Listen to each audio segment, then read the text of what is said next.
السلام علیکم، کیسے ہیں آپ سب لوگ؟ آئی ہوپ کہ آپ سب لوگ ٹھیک ہوں گے اور جہاں پہ بھی ہوں گے خوش ہوں گے۔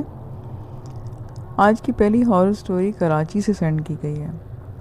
آئے میں آپ کو انہی کی زبانیں سناتی ہوں، لیکن اس سے پہلے آپ پلیز چینل کو سبسکرائب کر لیں۔ آپ کے پاس سٹوریز ہیں تو مجھے آپ بھیج سکتے ہیں۔ ویڈیو اچھی لگے تو لائک اور کمنٹ ضرور کر دیا کریں۔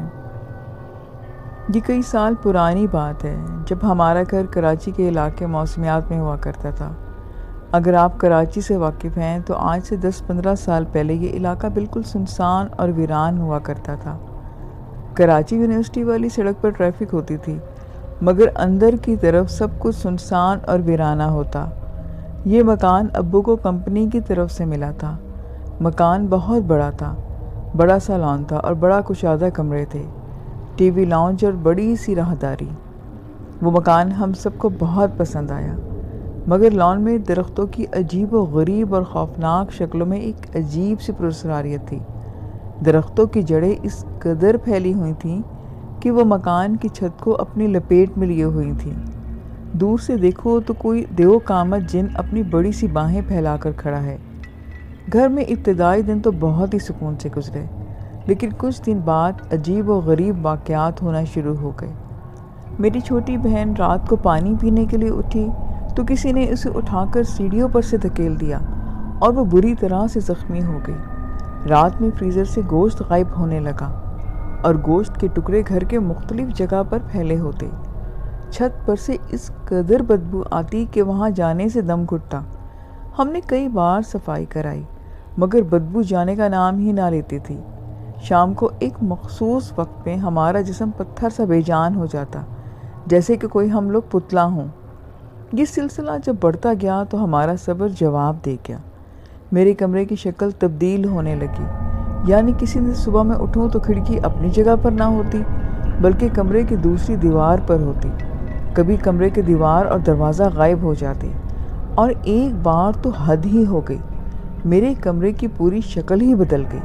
سب کچھ غائب ہو گیا، صرف 4 دیواری بچ گئی تھی۔ اور جب میں یہ دیکھ کر روتا اور چیخا تو مجھے ایسے تڑپتا دیکھ کر کسی کے ہنسنے کی آوازیں آئیں۔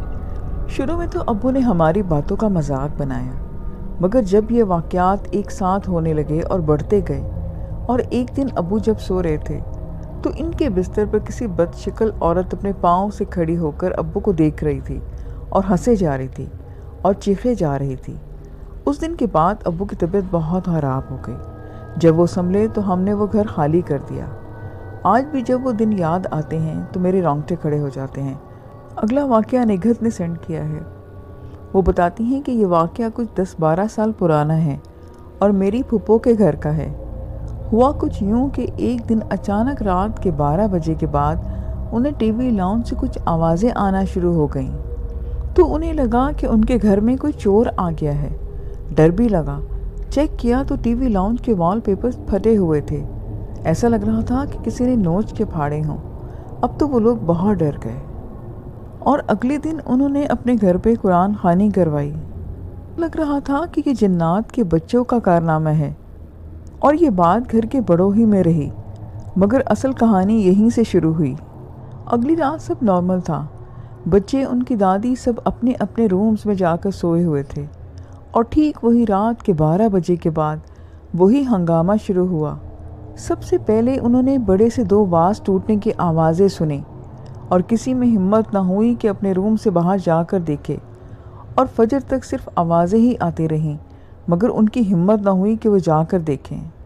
نیکسٹ مارننگ جب انہوں نے جا کے چیک کیا تو گھر کے ڈیپ فریزر میں گھر کے سارے جوتے تھے، باہر باسکٹ بال تھی، اس پہ عجیب طرح کی شکلیں بنی ہوئی تھیں، لاؤنج میں کچھ بکس بھی رکھی ہوئی تھیں، ان کو اس طرح سے کاٹا ہوا تھا کہ جسے سینٹر میں رکھ کر سیزر چلائی جاتی ہے، اور ان کے کچن کی حالت تو بالکل ہی بگڑی ہوئی تھی۔ اور جب صبح ان لوگوں نے کسی عالم کو بلایا تو پتہ چلا کہ ان لوگوں نے ان کے گھر میں ایک بچی رکھی ہوئی تھی، میرے کزن جو اس ٹائم کی 1 سال کی بیٹی تھی، اس کو سنبھالنے کے لیے، اور اس بچی کے ساتھ اثرات تھے جو ان کے گھر پہ اب آ گئے تھے۔ پھر اس بچی کو اس کے گھر واپس بھیج دیا گیا۔ میری پھپھو کو لگا کہ اب سب ٹھیک ہو جائے گا، لیکن جب ایک دفعہ یہ مخلوقات گھر دیکھ لیں تو اتنی آسانی سے جان نہیں چھوڑتی۔ اگلی رات پھر وہی ہنگامے ہوئے۔ ہمارے ابا کو ان کا فون آتا تو میرے ابا اور میرے چاچو ان کے گھر دوڑے بھاگتے جاتے، کیونکہ ہمارا گھر 5 منٹ کے واکنگ ڈسٹنس پہ تھا۔ ان کو اس گھر میں شفٹ ہوئے زیادہ ٹائم نہیں ہوا تھا۔ ان کی بلڈنگ میں بالکل نئی کنسٹرکشن ہوئی تھی۔ وہ لوگ 9th فلور پر رہتے تھے۔ کافی بڑا گھر اور خوبصورت اپارٹمنٹ تھا۔ خیر، جب میرے ابا ان کے گھر جاتے تو ان کے سامنے کچھ بھی نہ ہوتا۔ میرے ابا کی شخصیت تھوڑی روبدار تھی۔ یہ ہمیں بعد میں پتہ چلا کہ وہ جنات میرے ابا سے ڈرتے تھے۔ تو گھر کے بڑوں نے یہی سوچا کہ بچوں کو ان کی پھپھو کے گھر بھیج دیا جائے کچھ ٹائم کے لیے۔ میری پھپھو کا بیٹا سعد، جو سب سے بڑا تھا، اپنے کزن کے یہاں گیا۔ اس رات سعد نے اور اس کے کزن نے مذاق اڑایا اور کہا کہ ہمت ہے تو سامنے آؤ، اور سعد کے اندر کوئی جن آ گیا، اور سعد نے اپنے کزن کا گلا پکڑ کر اٹھایا اور اس کو نیک سے کافی اوپر اٹھا لیا۔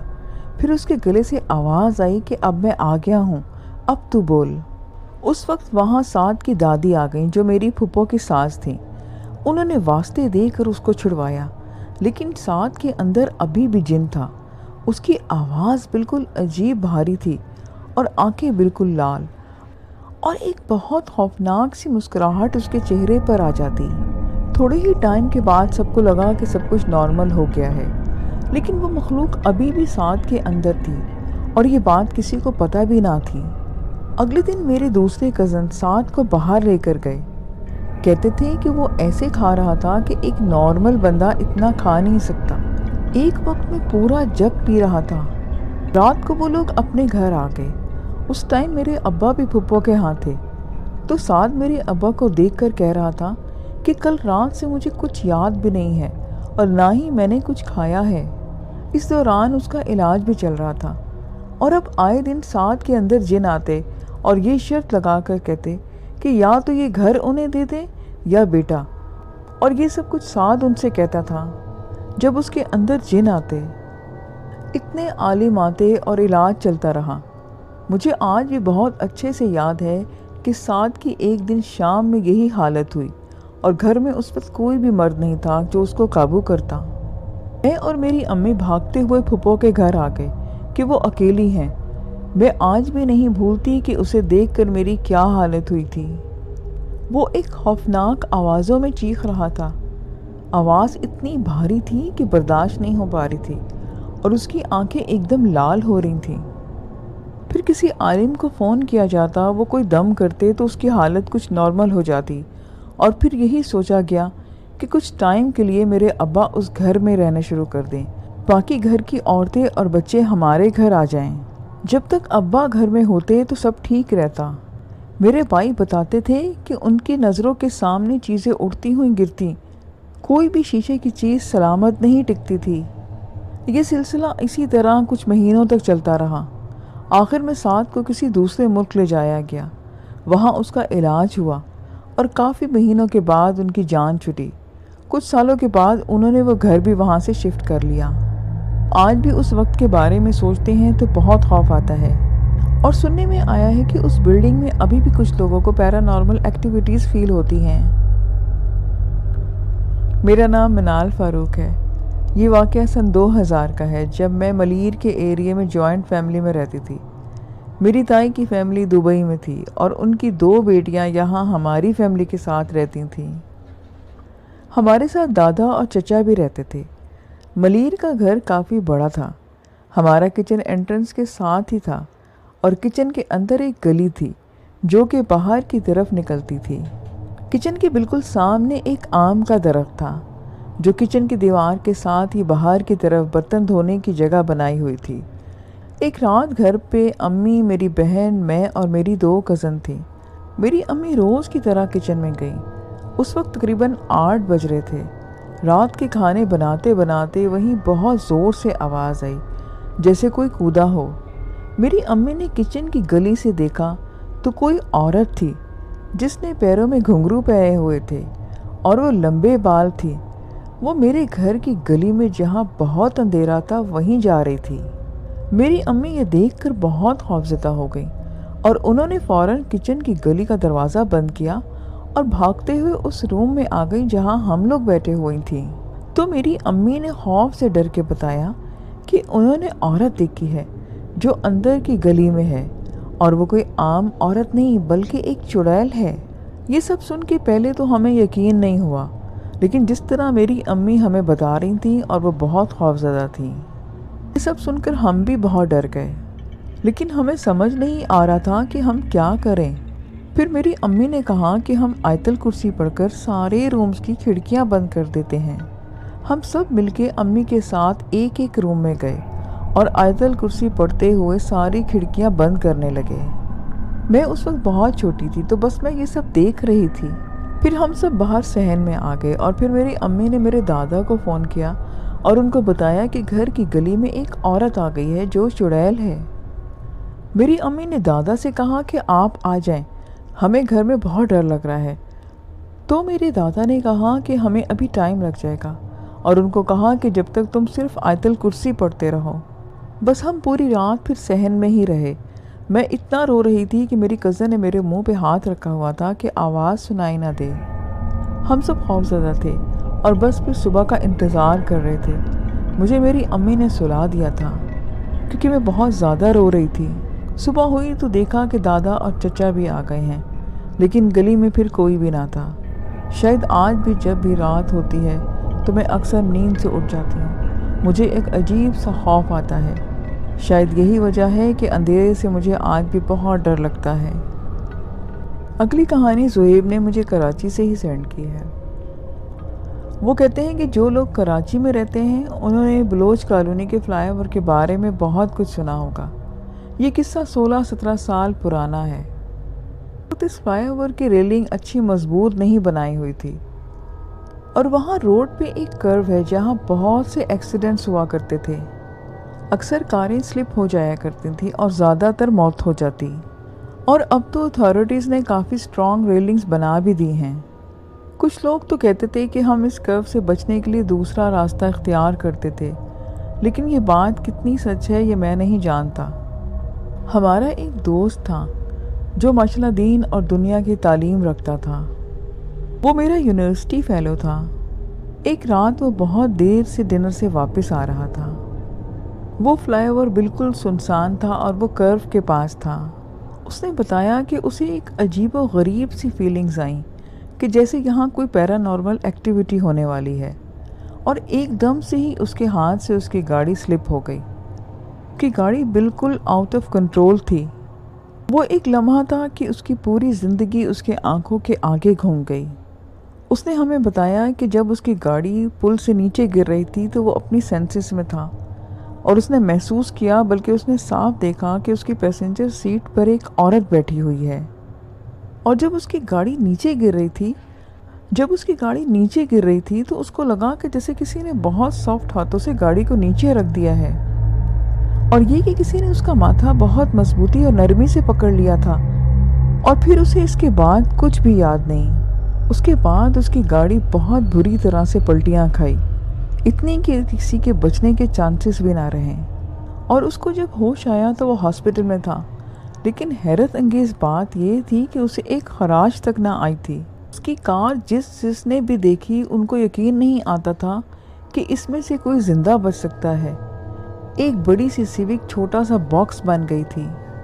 اسی طرح کا ایک اور انسیڈنٹ میری ایک فیمیل ریلیٹیو کے ساتھ بھی ہوا تھا۔ وہ اور ان کی ایک فرینڈ ایک باہر کے ملک میں ٹریول کر رہی تھیں۔ پہاڑی علاقہ تھا اور وہ ایک اپنی دوست کے ساتھ ہائی وے پر جا رہی تھی۔ رات کافی ہو گئی تھی۔ وہ دونوں دوستیں باتیں کرتی ڈرائیونگ کر رہی تھی، اور بس ایک لمحہ آیا کہ کار ان کے آؤٹ آف کنٹرول ہو گئی۔ ایک ہی لمحے میں کار سکڈ ہوئی اور آف روڈ کرتے ہوئے نیچے گرنے لگ گئی، اور وہ بھی یہی دعویٰ کرتی ہے کہ ایک لمحے میں ہی اس کی پوری زندگی اس کے نظروں کے سامنے آ گئی۔ پتہ نہیں کتنی دیر وہ ایسے ہی پڑی رہی، اور انہیں یہ محسوس ہو رہا تھا کہ جیسے کوئی بار بار ان کا نام لے کر پکارتا ہے، اور ان کا اپنا جسم بے جان محسوس ہو رہا تھا کہ جیسے ان کا جسم ان کے ساتھ ہی نہ ہے۔ اور انہیں اچھی طرح سے یاد ہے کہ ان کی ونڈو پر ایک بہت رحم دل عورت کھڑی تھی۔ وہ بتاتی ہے کہ اس عورت کے چہرے پر بہت شفیق مسکراہٹ تھی، اور وہ اس سے کہہ رہی تھی کہ تم جلدی ٹھیک ہو جاؤ گی۔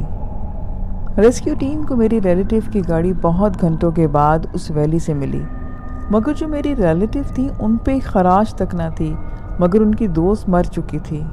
بعد میں انہوں نے ریسکیو سے پوچھا کہ یہاں پہ کوئی قریب میں لوکل آبادی ہے، تو ریسکیو والوں نے بتایا کہ یہ 2 سٹیز کو ملا کے ہائی وے بنایا گیا، یہاں پر کوئی بھی لوکل آبادی نہیں ہے۔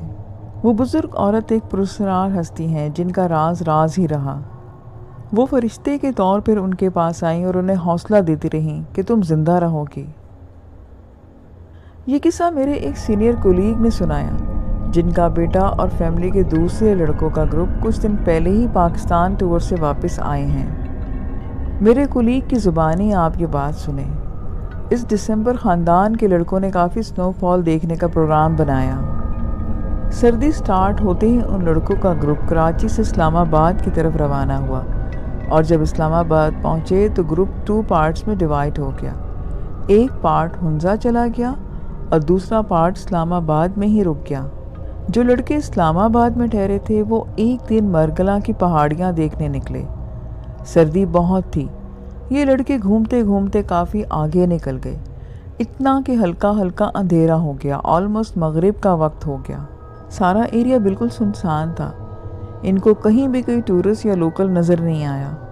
اتنے میں سامنے دیکھا تو لکھا نظر آیا کہ یہ شیر کی آرام گاہ ہے، شیر یعنی کہ لائن۔ لڑکوں کو لگا کہ یہ جگہ سیف نہیں ہے، رات ہونے والی ہے، یقیناً شیر آرام کرنے اپنی جگہ پہ آئے گا ضرور۔ ان لڑکوں نے تیز تیز چل کے واپسی کا سفر سٹارٹ کر دیا۔ گھبراہٹ میں یہ لوگ رستہ بھی بھٹک گئے۔ آس پاس سناٹا تھا اور شدید ٹھنڈ تھی۔ اتنے میں کچھ عورتوں کی ہنسنے کی آوازیں آنے لگی۔ رک کر دیکھا تو وہاں پر کوئی بھی نہ تھا۔ لڑکے اور تیز تیز بھاگنے لگے، ہنسنے کی آوازیں اور تیز ہو گئیں۔ ان عورتوں میں سے ایک بولی کہ دیکھو یہ کیسے ڈر کے بھاگ گئے ہم سے، اور سب اور زیادہ ہنسنے لگیں۔ وہ لڑکے اور گھبرا کر تیز بھاگے، مگر عورتوں کے ہنسنے کی آوازیں ساتھ ساتھ چلتی رہیں۔ جب یہ لوگ پہاڑ کی ڈھلان پر اترے تو دور سے ایک فیمیل کی آواز آئی، کہاں کہ جا رہے ہو، ہم سے اتنا ڈر گئے ہو، اور پھر وہ زور زور سے ہنسنے لگیں۔ یہ لوگ روڈ پر پہنچے تو سامنے سے ایک پک اپ نظر آئی۔ ان لڑکوں کی خراب حالت دیکھ کر وہ پک اپ ڈرائیور رک گیا اور ان سے پوچھا کہ تم لوگ اس وقت یہاں کیا کر رہے ہو، یہ ٹائم نہیں اس جگہ آنے کا۔ ان لڑکوں نے بتایا کہ ہم کراچی سے آئے ہوئے ہیں، اسلام آباد میں اسٹے کیا ہے اور آج مرگلا ہلز دیکھنے آئے تھے۔ تب پک اپ والے نے بتایا کہ تم لوگ بہت دور نکل آئے ہو، یہ اسلام آباد نہیں ہے بلکہ KPK کی سرحد سٹارٹ ہو گئی ہے۔ اس کے بعد پک اپ والے نے ان لڑکوں کے لیے ایک ٹیکسی منگوائی تاکہ وہ دوبارہ اپنے ہاسٹل جا سکیں۔ آج کی لاسٹ سٹوری سعودی عرب سے سینڈ کی گئی ہے۔ یہ بات تقریباً 2 سال پہلے کی ہے، جب میں سعودیہ میں جاب کرتا تھا اور میری کمپنی نے میرا ٹرانسفر ایک چھوٹے سے شہر تبوک میں کر دیا تھا۔ میرے ساتھ میری فیملی بھی تھی، میری وائف اور میرے 3 بچے، ایک بیٹا اور 2 چھوٹی بیٹیاں۔ ہم نے وہاں ایک گھر لیا رینٹ پہ جو کافی پرانا اور بوسیدہ تھا، لیکن خیر ہم نے رہنا تو تھا۔ ہم وہاں شفٹ ہو گئے۔ شروع میں ہمیں ایسا محسوس ہونے لگا کہ جیسے ہم جو بھی گروسری ڈال رہے ہیں وہ پورا ہو نہیں پاتا، جیسا کہ 1 مہینے کی گروسری ڈالی جائے اور وہ 15 دن میں ہی ختم ہو جائے۔ چاول سب سے پہلے ختم ہوتے، حالانکہ ہم اتنے زیادہ استعمال نہیں کرتے۔ کچھ ہمیں شک تو گزرا، لیکن ہم نے اگنور کر دیا۔ اکثر کچن سے خوشبو آتی محسوس ہوتی، لیکن جاؤ تو وہاں پہ کوئی بھی نہیں ہوتا۔ اور جب میری وائف نے باقاعدگی سے گھر میں نماز پڑھنا شروع کی، تلاوت لگانا شروع کی، تو ہمارے ساتھ برا ہونا شروع ہو گیا۔ جس دن میری بیوی نے پہلی بار نماز پڑھی تھی، اس رات اس کو خواب آیا کہ ایک عورت ہے جس کا چہرہ بہت خوفناک ہے اور وہ بوڑھی ہے، اس کے لمبے لمبے بال ہیں اور اس نے اس کی چوٹی بنائی ہوئی ہے، اور اس نے وہ چوٹی میری بیٹی کے گھما کر گلے میں ڈال دی ہے جیسے کہ ایک پھندا ہوتا ہے، اور اس کو اپنی طرف کھینچنے لگی۔ یہ سب دیکھ کر میری بیوی ڈر کے نیند سے اٹھی، اور برابر میں میری وہی بیٹی اس کے پاس سو رہی تھی۔ وہ کیا دیکھتی ہے کہ میری بچی خون کی الٹی کر رہی تھی۔ یہ سب دیکھ کر ہمارے تو ہوش اڑ گئے اور میں اپنی بیٹی کو ہاسپٹل لے کر گیا۔ ڈاکٹر نے سب کچھ چیک کیا اور بتایا کہ سب نارمل ہے۔ ہماری سمجھ سے باہر تھا کہ اس کے ساتھ کی کیا ہوا، اس کو وہ خون کی وامٹ کیوں ہوئی۔ میں اپنی بیٹی کو گھر واپس لے کر آیا۔ رات اس افراتفری کو دیکھ کر میرے پڑوسی گھر سے باہر آ گئے اور انہوں نے اس افراتفری کی وجہ پوچھی۔ میں نے انہیں الف سے بے تک سب بتا دیا، جس پر وہ بولے کہ مالک مکان نے آپ کو نہیں بتایا کہ یہ گھر آصف زدہ ہے۔ پھر میں نے مالک مکان کو فوراً فون کیا اور اس کو بلا لیا، جس پر وہ بولا کہ بھائی یہاں تو ہر گھر بہت پرانا بنا ہوا ہے اور تقریباً ہر گھر میں ہی کچھ نہ کچھ اثرات ہیں۔ میں نے اسی ٹائم وہ گھر چھوڑنے کا فیصلہ کر لیا اور فیملی کو فوراً ایک ہوٹل کے روم میں شفٹ کیا، اور اگلے دن پلان بنا لیا کہ میں خود ہی اکیلا شفٹنگ کروں گا اور اپنا سامان اٹھاؤں گا۔ میری ساری محنت کی کمائی سے بنائی گئی گھرستی ایک ایسی جگہ پر رکھی ہوئی تھی کہ جہاں پر قدم رکھتے ہوئے مجھے خوف محسوس ہو رہا تھا۔ ہمت کر کے میں نے وہ قدم اٹھا لیا اور سامان باندھنے گھر میں داخل ہو گیا۔ گھر میں قدم رکھتے ہی میری نظر کچن کی طرف پڑی۔ کچن کے دروازے سے باہر ایک تقریباً 6 فٹ لمبی بالوں کی چوٹی زمین پر پڑی ہوئی تھی، جس کا ایک سرا کچن کے اندر جا رہا تھا اور ایک سرا باہر کی طرف تھا، اور وہ چوٹی بالکل ہل رہی تھی کہ جیسے کوئی سانپ ہو۔ یہ سب دیکھ کر تو میرے ہوش اڑ گئے اور پتہ نہیں میں وہاں کھڑے کھڑے کیسے بے ہوش ہو گیا۔ جب مجھے ہوش آیا تو شام کا وقت تھا۔ میں نے فون کر کے کچھ مزدور بلا لیے۔ وہ آگے اور جیسے ہی انہوں نے بلب کھولنا شروع کیے، ساری لائٹس آن آف ہونا شروع ہو گئی اور کچن میں کیبنٹس اتنے زور زور سے کھل بند ہو رہے تھے کہ مزدور ڈر کے مارے کانپنا شروع ہو گئے اور وہ سارا سامان جوں کا توں چھوڑ کر وہاں سے بھاگ گئے۔ میں اکیلا ہی وہاں کھڑا رہ گیا۔ جتنا ٹائم میں نے اپنا سامان پیک کیا، اتنا ٹائم ہی سب کچھ چلتا رہا اور ہنسنے چیخنے کی آوازیں بھی آتی رہیں۔ پھر بھی میں نے بہت ہمت کی اور اپنی محنت کی کمائی ہوئی کوئی بھی چیز وہاں پر نہ چھوڑی۔ ہم ایک دوسرے گھر میں شفٹ ہو چکے تھے۔ اس واقعے کے بعد سے میری بیٹی نیند میں ڈر جاتی ہے اور اٹھ کے بیٹھ جاتی ہے۔ ایک بار بھی وہ کبھی بغیر ڈرے نہیں سوئی۔ لیسنس یہ آج کی سٹوریز تھیں۔ آئی ہوپ کہ آپ کو پسند آئی ہوں گی۔ مجھے اپنا فیڈ بیک ضرور دیں۔ پھر نیکسٹ ویڈیو میں ملیں گے نیو سٹوریز کے ساتھ۔ اپنا خیال رکھیے گا۔ خدا حافظ۔